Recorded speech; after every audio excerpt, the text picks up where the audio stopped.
I really don't wanna sound biased dahil sa napakinggan nyo na comment ko sa first video ko tungkol sa nangyari doon sa Mandaluyong. And of course, dahil sa nakita ko na pambubugbog ng isang pulis sa isang ordinaryong mamamayang Pilipino, of course, I had to react for that. Dahil hindi naman talaga makatwiran yung ginawa niya. Talagang nilagay niya sa kanyang mga kamay ang batas, which is hindi dapat ganon. Pero, on the other hand, nakita ko rin talaga kung ano yung dahilan, o kaya napakinggan ko kung ano yung dahilan din ng pulis. First of all, binabastos ang mga pulis. Dapat hindi itolerate yun.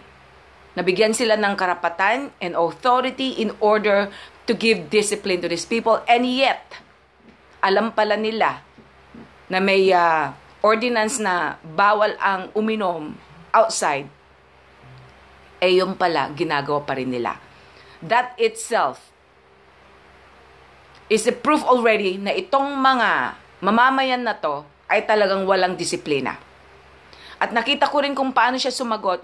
Nandun sila sa barangay, and then tinatanong nila, "Sir, meron ba kayong rules and regulation dito?"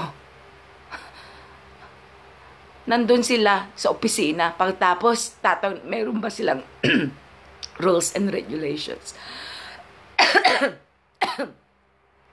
At totoo nga talaga na nakita ko yung pagkapilosopo ng mga taong to. And that was the reason why kailangan sundan ko kung ano yung comment ko. Anyway,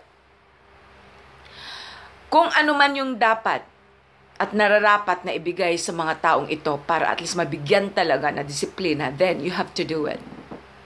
Kasi sometimes talagang umaabuso na rin talaga sila. Alam nila na may batas na dapat igalang at meron tayong mga pulis na dapat ding igalang. Kung ano yung uniform nila at kung ano yung posisyon na ginagampanan nila, dapat din igalang. Just like me, being the chairwoman of Citizens Crime Watch, pagkatapos meron din yung mga tao na tumutulig sa kung anong ginagawa namin at talagang pinapawalang bahala nila kung ano yung posisyon namin na ginagampanan. Hindi nila alam na napakaseryosong bagay din kung anong ginagawa namin bilang mamamayan na walang gusto kundi tumulong din sa mga pulis kung ano yung dapat nilang gawin. At kung ano man yung mga mga nabibiktima, is either nabibiktima ng mga kapwa mamamayan or nabibiktima ng mga pulis or kahit sino. Kahit sinong mga nasa gobyerno. Yun po ang ginagampanan din po namin. At para rin po sa amin, hindi rin po makatarungan yung babastusin kung ano yung position namin at babastusin kung ano po yung ginagampanan namin. Then I really understand.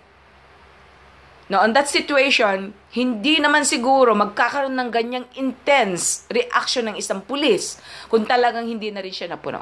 It just so happened na inilagay niya ang batas sa kanyang mga kamay. And it just so happened na minala siya dahil na-video siya. So, ang hindi lang tama ay yung natural, nagkaroon siya ng reasons or whatever, pero wala siyang ebidensya. Kaya ito rin ang pwede kong maipayo sa mga pulis. Para po, magiging patas po ang labanan dito. Kailangan, right from the start na nandun at nagmumura o kaya'y nambabastos na itong mga mamamayang ito, dapat i-video rin sila.